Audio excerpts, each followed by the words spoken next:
Oi, vamos continuar falando um pouquinho então sobre as células? A gente diz que a célula é a menor unidade de um ser vivo.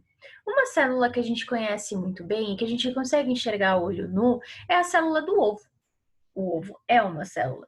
E olha só, o ovo do avestruz ele pode chegar até 1 quilo, fazendo dele a maior célula natural que a gente possa enxergar.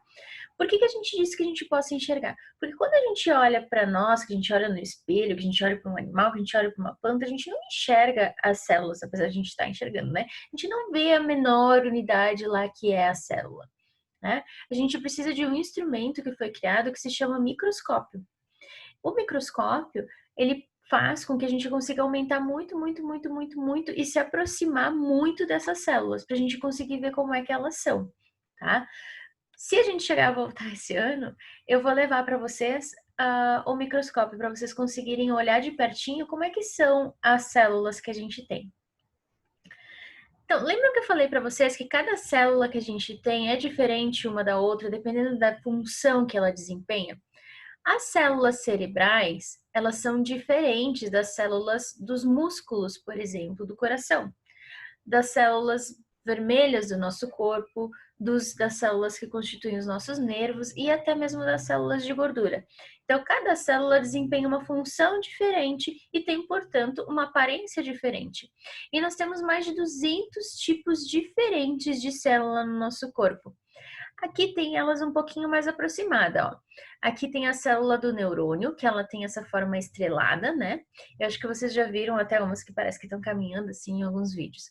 A gente tem a célula dos músculos lisos, que são assim. A gente tem as células arredondadas, que são as dos glóbulos vermelhos, e a gente tem as células dos músculos aqui. Para a gente saber como é que o nosso corpo funciona, a gente precisa saber como é que as nossas células funcionam. E aí eu trouxe aqui um pouquinho para vocês entenderem por que a gente não enxerga a olho nu, por que a gente precisa do microscópio para enxergar. Eu peço para vocês o seguinte: passem o dedo numa mechinha de cabelo de vocês e observem um pedacinho só um cabelinho ou dois, três ali que vocês tenham. Ele não é muito espesso, né? Ou seja, ele não é muito grosso, né? Ele é bem fininho. Olha, ele tem um cabelinho meu, ó, tá? E aí, ele diz o seguinte: ele não é muito espesso, talvez 100 microns de diâmetro. Um micron é um milionésimo de metro. Então, 100 microns é 1/10 de milímetro. Sabe o que é um milímetro? Sabe a régua? A gente tem os centímetros lá. Mas entre os centímetros, a gente tem vários risquinhos. Cada risquinho, o espacinho que a gente tem entre um risquinho pequeno e o outro, a gente chama de milímetro. Se a gente pegar 100 microns, vai ser um pedacinho, 1/10 de 1 milímetro. É muito pequenininho, por isso que a gente não enxerga a olho nu. E uma célula humana típica pode ter 1/10 do diâmetro do cabelo. O que é 1/10? Eu dividi em 10 partes o diâmetro desse cabelo. O que é o diâmetro desse cabelo? É como se eu fosse pegar só a pontinha dele aqui, de um lado do outro da minha pontinha. Eu não consigo nem enxergar o que é essa pontinha para saber qual é o diâmetro desse meu cabelo. Se eu dividir esse diâmetro em 10 partes e pegar uma parte delas, eu vou ter o tamanho de uma célula típica do ser humano. Aí, aqui eu trouxe o seguinte: olhe para o dedinho do seu pé. Ali a gente pode ter 2 ou 3 bilhões de células, ou até mais, dependendo do quão grande a gente é. No meu caso, provavelmente eu devo ter 2 bilhões no máximo, porque eu sou uma pessoa muito pequena que calça 33, né? Agora, se a gente, mesmo assim, a gente não consegue imaginar, eu gostaria que vocês imaginassem o seguinte: dentro da casa de vocês, encher a casa de vocês de ervilha. Agora a gente imagina que a casa de vocês é o dedinho do pé e que o tanto de ervilha que coube ali dentro são as células. Cabe muita ervilha dentro da nossa casa, né?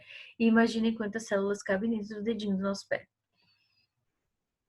Então, para a gente resumir, a gente tem a célula, que é a menor parte viva de um organismo, né? Unidade de vida, a gente chama. E aí, todos os seres vivos são formados por células. E toda célula só vem a partir de uma outra célula. Não é surgir uma célula, surgir uma célula do nada. Não. Eu preciso de uma outra célula para dar origem a uma célula. Então, como eu falei, bactérias, os protozoários, as algas, os animais, as plantas, tudo isso é constituído por célula. A única coisa que é uma discussão é o vírus, se ele é um ser vivo ou não, justamente porque ele não tem uma célula, mas ele, quando entra em contato com uma célula, ele desempenha as funções dele. Todo ser vivo, então, tem um ciclo de vida, ou seja, ele nasce, cresce, se reproduz e morre. E os seres vivos, eles são classificados em 5 reinos, que é o reino Monera, que é o das bactérias e das algas, os protistas, que são os protozoários, o fungi, que é o dos fungos, o plantae, que é o das plantas, e o animalia, que é o dos animais. Depois, mais adiante, mais para frente, nas nossas aulas, a gente vai estudar um pouquinho quem é que entra dentro de cada um desses reinos e por que eles fazem parte desses reinos. Aqui eu trouxe para vocês um exemplo de um ser vivo que tem apenas uma célula, ou seja, eles são unicelulares. Essa é uma alga marinha e ela pode chegar até 4 centímetros de altura com uma única célula. Então, isso tudo ali é uma única célula. Então, vejam que não são todas as células que a gente consegue ver só com o microscópio, né? Aqui a gente tem as células de uma folha. Então, uma folha é multicelular, é pluricelular. Por quê? Porque tem muita célula, né? Uma planta tem muita célula. Então, aqui é só um pedacinho da folha e a gente consegue ver diversas células ali dentro. Então, a maioria dos seres vivos tem mais de uma célula, então a gente chama de pluricelular. Então, aqui tem alguns exemplos de animaizinhos, né? Que são pluricelulares.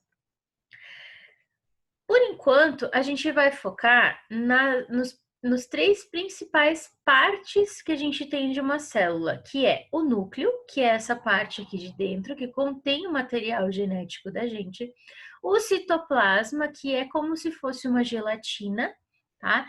E aqui dentro do citoplasma tem um monte de, como se fossem engrenagenzinhas, cada engrenagenzinha dessa tem uma função dentro da célula, então essa engrenagenzinha que vai ser responsável pela alimentação da célula, pela respiração dela, pela reprodução dela e assim sucessivamente. E a gente tem em volta uma membrana que a gente fala. O que é essa membrana? É como se fosse um porteiro. O porteiro, ele vai deixar quem ele quer entrar, quem ele acha que pode entrar, entra, e quem ele diz que não pode entrar, não entra, né?